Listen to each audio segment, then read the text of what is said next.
Bertemu lagi dengan Kang Afif di sini. Pada video kali ini kita akan masuk ke materi seri terakhir dari tes DISC dan grafologi. Kita akan membahas tentang C atau disebutnya adalah compliance. Nah, secara sederhana, compliance itu biasanya berhubungan dengan analitis, organize, teratur, tidak mudah percaya, detail, teliti, dan sejenis-jenis seperti itu. Yang mana nanti akan tetap kita bahas lagi apa itu C dan juga bagaimana tanda-tanda tipe C dalam tulisan tangan. Nah, sebelum kita membahas lebih detail apa itu C dan tanda-tandanya dalam tulisan tangan, seperti biasa saya akan coba mengetes Anda terlebih dahulu. Saya akan menunjukkan beberapa jenis tulisan tangan dan coba Anda pilih manakah yang lebih tipe C atau compliance. Siap? Nah, kita mulai dari yang pertama. Nah, manakah yang menurut Anda tipe C? Yang A ya kiri atau yang B kanan? Ingat ya, kurang lebih C itu analyze ya, analitis, kemudian organize ya, detail, teliti gitu. Jawabannya untuk kasus yang ini adalah yang A atau yang kiri. Berikutnya coba kasus yang ini, silakan. Manakah yang lebih C? Ya, jawabannya adalah sama yang A atau yang kiri ya dibandingkan yang B. Yang A ini lebih compliance. Satu lagi, yang ini bagaimana? Manakah yang lebih C? Yes, betul sekali. Ya, jawabannya sama yaitu adalah yang A atau yang kiri ya. Jadi, kalau kita lihat lagi ya dari tabel DISC ya, C itu dia berada di kiri bawah ini ya. C nih compliance. Nah, ini berhubungan dengan task oriented atau disebutnya task focus dan introvert atau reflektif ya. Jadi kebayang ya orang-orang seperti ini dia lebih suka dengan bekerja, kemudian yang tidak terlalu berhubungan sama banyak orang. Contoh misalnya lab ya, bekerja di lab, asisten lab ya atau ahli lab. Kemudian akunting juga bisa ya, kemudian farmasi itu bisa juga ya, kemudian IT juga bisa ya gitu. Jadi yang tidak harus berhubungan sama orang banyak ya, sebaliknya malah dia bisa memiliki waktu yang cukup banyak untuk sendiri. Nah, sekarang kita coba ingat-ingat lagi apa sih tipe C ini ya, apa kelebihan dan kekurangan tipe C.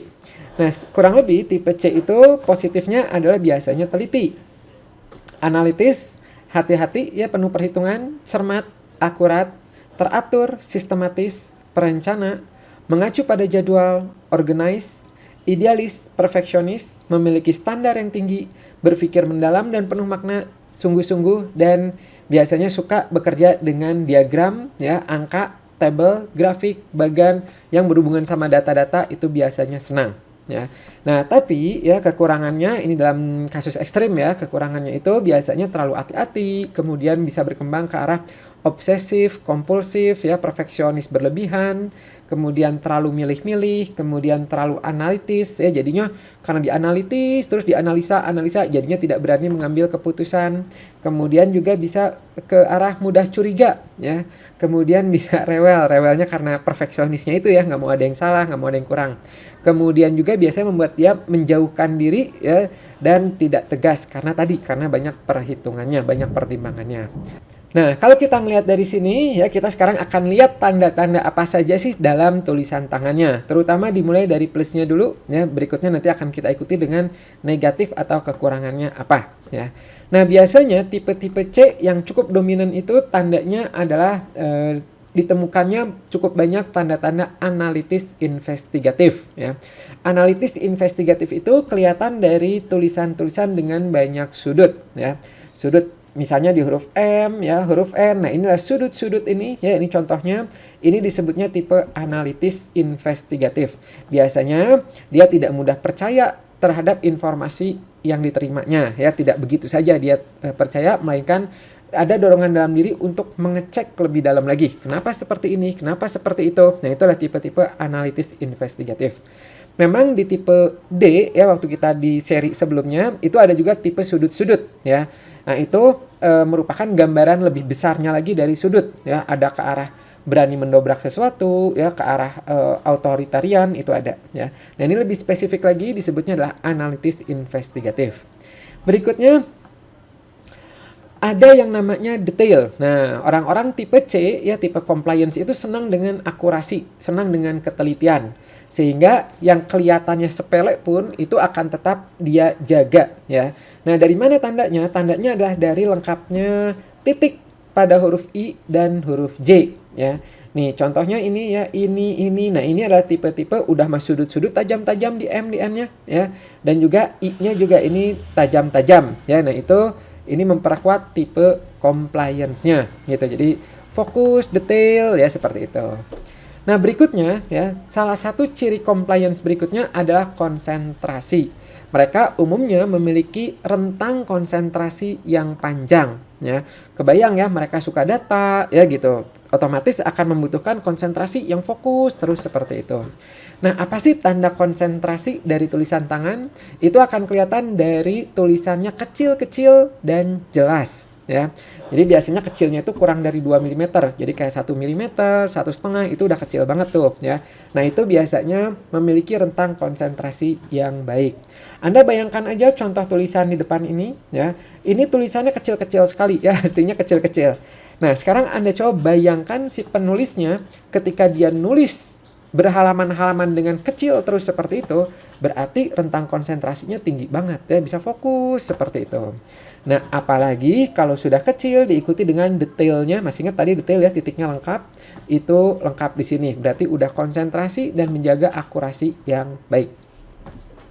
Berikutnya, untuk tipe compliance berikutnya mereka biasanya organize ya.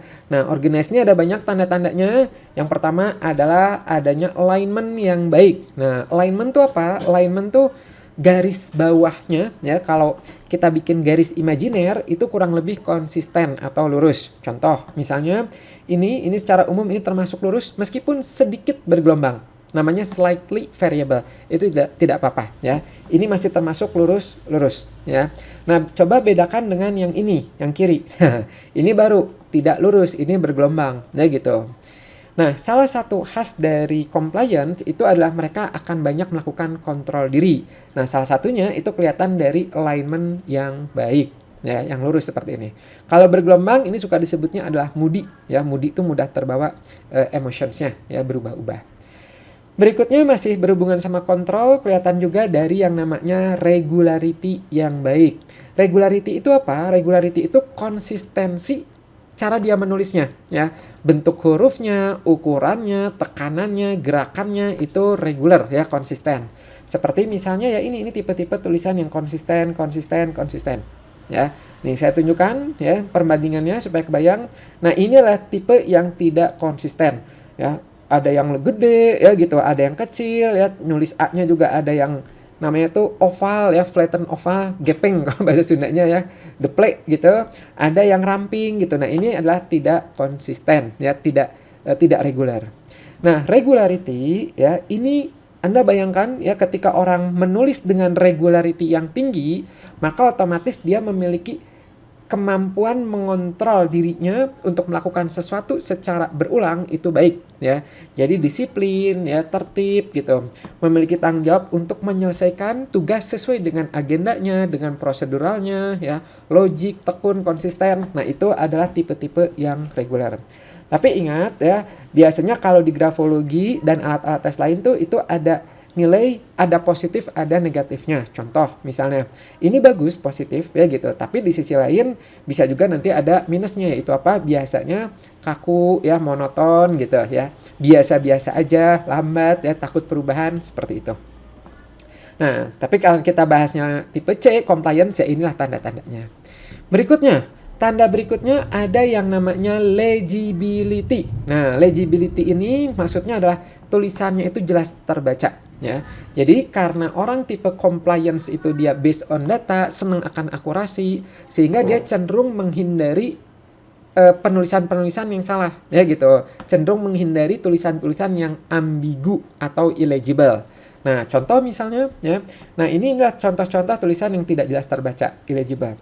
Apakah ini prajurit, apakah nulis perfect ya, ini kalau kita baca ini aja ya gitu, kita tutup yang lainnya, ini bingung nih ya gitu. Apakah project, nah ya, nah ini adalah illegible. Nah, orang-orang yang compliance ya, yang tipe C, itu biasanya akan memiliki kontrol untuk berusaha melakukan sesuatu secara jelas. Ya kebayang ya, kayak akunting, kayak farmasi, lab, kalau nggak jelas ya nanti takutnya salah pas ketika membaca ulang ya. Ini tuh S atau 5 gitu, itu aja kan bisa bingungin ya. Ini tuh angka 0 atau 6 ya, beda sedikit aja tuh udah berubah angkanya ya. Nah, itu ya, itu adalah ini legibility. Jadi legibility ini ya, kalau dalam komunikasi itu menggambarkan komunikasi dua arah, tapi dalam sehari-hari ini menunjukkan kejelasan dalam berpikir, logik, transparan ya, komunikasinya juga tadi cenderung dua arah. Berikutnya kita ketemu lagi dengan yang namanya organizational and planning ability. Ya, ini ada di S ya, di stable juga ada. Nah, tipe compliance itu masih bahasannya masih sama-sama seperti sebelumnya, itu suka dengan keteraturan, suka dengan sesuatu yang predictable, yang pasti-pasti saja, dan suka dengan sesuatu yang organized ya, yang terplanning dengan baik.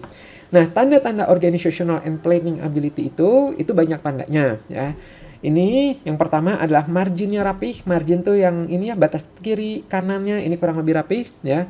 Kemudian baseline-nya konsisten, tidak bergelombang ya. Ini tadi sudah dibahas ya, baseline-nya secara umum dia konsisten ya, jadi nggak bergelombang, nggak mudah dipengaruhi oleh moody.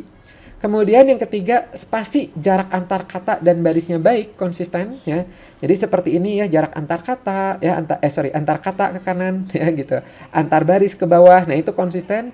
Ini menarik ya, ini unik nih kalau Anda lihat ya gitu. Ini tidak pakai penggaris tapi kurang lebih tuh konsistensinya terjaga dengan baik. Wah, ini bagus banget ya. Kemudian bentuk hurufnya regular seperti yang tadi sudah dibahas ya. Jadi regular, tidak banyak bervariasi. Dan yang terakhir adalah tidak banyak coretan. Ya, jadi terplanning. Beda sama orang yang kalau nulisnya itu nulis coret lagi. Nah, itu berarti planningnya kurang terbentuk dengan baik. Tapi bedakan ketika nulis brainstorming ya, ketika nulis ide-ide ya, memang kan suka ada tuh yang ayo sekarang kita brainstorming, coret-coret dulu. Nah, itu mah nggak apa-apa ya, coret-coret. Ini adalah ketika dia nulis dalam sehari-hari ya, bikin laporan salah lagi, ini salah lagi. Nah, itu berarti dia tidak terplanning dengan baik. Nah, berikutnya masih di tipe compliance ya, itu suka disebutnya dia tipe kiri. Nah, ya, dalam grafologi itu ada yang disebutnya left tendency atau kecenderungan kiri.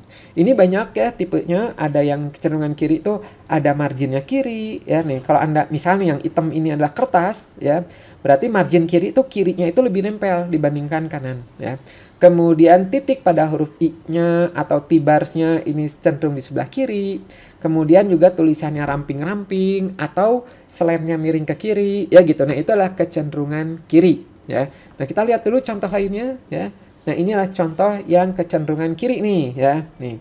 Rapi cenderung ini kurang kiri ya, tapi ini ramping nih ya, ini kiri.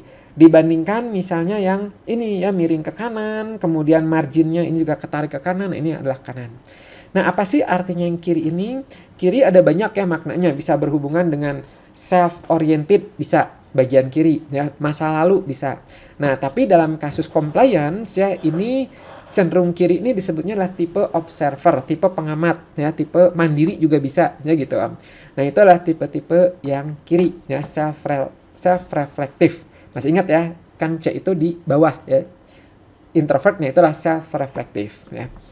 Kemudian berikutnya masih tipe C ya, C itu masih cukup banyak kontrolnya juga. Nah, itu kelihatan juga dari narrowness of letter. Nah, apalagi nih Kak? Narrow itu kan narrow ya, ramping gitu. Jadi tulisannya itu banyak loops yang ramping. Contoh misalnya nih ya, jadi hurufnya yang ramping ya gitu. Kemudian retraced atau cover strokes, loops yang kecil gitu ya, baik pada upper, middle dan lower zone. Nah, loops yang kecil itu contohnya kayak gini. L, harusnya kan ada lubangnya. Ya, saya gambar ya. Nah, ya, nih, loops yang kecil harusnya kan bisa kalau nulis L, E itu ada loopsnya ya, G misalnya. Nah, ini narrow, berarti dia kecil ya. L-nya gini, E-nya gini ya. G, nah gini ya, ini adalah tipe-tipe yang ramping. Kalau retrace itu gimana? Retrace tuh trace ulang, retrace ya. Jadi coretan yang satu menutup coretan yang lain. Contoh, misalnya nulis contoh ya. Nah, C, nah gini ke atas, ke bawah lagi di garis yang sama. O naik di garis lagi yang sama. Nah, inilah tipe-tipe retrace ya. Itu adalah retrace ya. Nulis A misalnya ya. Terus ya di garis yang sama ya. Terus P juga. Nah, itu adalah retrace ya. Tuh, ini retrace. Banyak ya tipe retrace itu banyak. Ini tipe kontrol juga ya. Kemudian huruf yang ramping tuh gimana? Huruf yang ramping tuh kayak gini. Jadi di bawah ya. Ini saya inikan ke bawah. Jadi kan kalau nulis ya, ada yang, nah ini ramping nih. Nah ini ramping ya. Ada yang normal ya. Ada yang lebar-lebar. Nah gitu ya. Nah normalnya itu kurang lebih antara tinggi dan lebarnya kurang lebih 1:1. Nah ramping inilah ini yang termasuk tipe-tipe narrowness of letter ya. Itu disebutnya repression. Jadi cukup menahan emosi atau perasaannya. Berikutnya, kita lanjutkan lagi tipe compliance ya, dia suka dengan sesuatu yang konkret based on factual ya, based on data gitu. Nah, itu selain disupport sama analitis investigatif yang tadi tanda di awal ya, yang sudut-sudut di M dan di N ya. Tipe konkret juga itu kelihatan dari tulisan-tulisan yang simple seperti ini ya. Nih ya, jadi nulis O ya udah O aja ya gitu. Nggak pakai tarikan awal, nggak pakai tarikan ujung. Nah, seperti itu ya. Ini saya tunjukkan, ini kalau yang bukan tipe konkret ya, contohnya kayak gini nih. Suka pakai ornamen tambahan awal ya, tambahan diperbesar-besar gini, ini bukan ya. Atau suka juga diikuti dengan ornamen-ornamen seperti misalnya ada love ya, ada nulis apa lagi? Nulis seperti ini misalnya ya, nulis L misalnya. Nah, L-nya dibikin kayak gini, ini bukan tipe konkret ya gitu. Jadi kalau konkret mah kelihatannya simple, direct ya seperti ini gitu. Jadi dia cenderung based on factual ya, konkret apa yang ada di depan dia, ya itulah ya yang jelas gitu ya. Berikutnya. Nah, untuk tipe compliance ya itu suka disebut tipe yang objektif atau withdrawal. Jadi secara emosi mereka biasanya tidak terlalu blak-blakan, tidak terlalu terbuka ya gitu. Melainkan dia akan mengontrol ya dengan objektif atau dia akan mengontrol rada ekstrim. Disebutnya adalah withdrawal. Nah, yang cukup objektif ya itu biasanya kelihatan dari tulisan tegak seperti ini ya. Nih kalau Anda lihat ya ini tegak ya gitu. Ini tipenya ya, ini tipe tegak ya. Jadi objektif dalam menyikapi perasaannya, mampu mengekspresikan emosinya secara rasional ya, terkontrol, kemudian memiliki keseimbangan antara emosi dan rasionalnya tersebut ya gitu. Jadi tengah nih, objektif gitu. Nah, beda dengan yang tipenya kiri. Kiri ini sudah menggambarkan tipe yang lebih dikontrol lagi emosinya ya. Nah, memang positifnya kalau ini disebutnya adalah tipe pengamat ya. Jadi suka mengamati gitu tanpa mengekspresikan emosinya ya. Jadi cenderung menahan emosinya dengan apa ya? Tertutup ya secara perasaannya. Memang kalau tujuannya atau memang pekerjaannya itu berhubungan sama data ya, mungkin ini no problem. Ya gitu, karena kan ya kayak akunting misalnya nggak harus emosinya dikeluarkan. Beda kalau kalau tipe I ya gitu, tipe influence atau tugasnya adalah ketemu sama orang ya gitu, sales ya atau MC, maka disarankan ya tulisannya jangan miring ke kiri ya gitu, melainkan miring ke kanan ya, responsif gitu. Nah, itu adalah contoh-contoh tanda ya, tipe C compliance dari tulisan tangan. Gimana? Dapat ilmu nggak? Kalau dapat jangan lupa di like ya. Boleh juga Anda komen. Wah, saya ternyata tipenya apa ya gitu. Nah, untuk informasi buat Anda ya, itu biasanya kalau di tes DISC itu tidak berdiri sendiri. Ada yang menjomplang sendiri ya gitu. Misalnya tipe S-nya tuh menjomplang sekali ada ya. Tapi rata-rata ya gitu itu biasanya kombinasi. Contoh, misalnya nih kita lihat ya pada orang ini dia tipenya S diikuti dengan I ya, berarti S-nya itu S yang I tipe kanan. Ini tipe orang banget nih, sosial gitu ya, people oriented ya. Nah, ada nanti yang tiga-tiganya di atas ya. Ada juga yang sama tipenya kayak gini ya gitu. S sama I tapi S-nya tinggi banget ya gitu.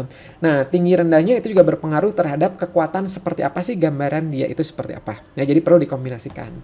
Nah, selain itu juga bagusnya DISC itu dia bisa mengeluarkan beberapa grafik. Ya, meskipun satu orang yang dites, misalnya Anda dites nih ya. Nanti kelihatan nih ada grafik adaptasi ya untuk di kantor, lingkungan. ada yang di rumah, dan juga ada satu lagi ya biasanya untuk tampilan alami atau core personality-nya seperti apa. Nah, kemudian ya biasanya ketika dites itu nanti juga akan keluar hasil-hasil deskripsinya seperti kekuatannya apa, ya, kelemahannya apa, kecenderungan lingkungannya apa, yang kalau mau diperbaiki apa, ya gitu. Misalnya, oh untuk pengembangannya latih ketegasan, latih apa dan sebagainya, ya. Nah, itu adalah tes-tes DISC. Ya, kalau menurut saya ini penting sekali ya untuk sosialisasi, ya apalagi bagi Anda yang punya usaha, mau merekrut tim ya gitu atau pasangan. Nah, itu saran saya dites dulu ya supaya kebayang, kegambar tipenya apa ya. Yang bagus perusahaan ya saling melengkapi, ada tipe D-nya misalnya untuk directingnya, ada tipe I-nya ya untuk meramaikannya nanti ya influence-nya, ada tipe S-nya, ada tipe C-nya. Jadi itu nanti bisa saling melengkapi dan jadinya tidak saling nuntut ya. Tipe C ya gitu karena berhubungan sama data tentu menuntut I untuk sama-sama kayak dia akan susah ya gitu. Jadi dengan pemahaman perbedaan ini diharapkan bisa lebih bijak. Nah, kalau Anda mau dites ya silahkan saja Anda bisa menghubungi psikolog-psikolog di sekitar Anda ya atau Anda juga bisa memanfaatkan layanan online kami. Ini ada di kangafif.com/psikotes ya dan ini sedang ada promosi ya. Anda bisa menggunakan kode kupon YouTube ya. Nanti ini bisa dapat tidak hanya tes DISC, melainkan Anda juga dapat tes VAK. VAK-nya virtual, auditory, atau kinestetik, ya, dan IQ-nya itu berapa. Nah, buat Anda yang mau dites tulisan tangannya, itu pun kami memiliki layanannya. Ini gampang sekali, yaitu di grafologiindonesia.com/konsultasi. Ya, nanti ada panduannya di situ. Ya, Anda ikuti saja. Ya, nanti biasanya diminta untuk menulis sekitar 1,5 halaman, kemudian dikirim ke kantor kami ya untuk kami analisa. Ya, nah sampai sini dulu. Semoga bermanfaat dan sampai jumpa di video berikutnya. Bye bye.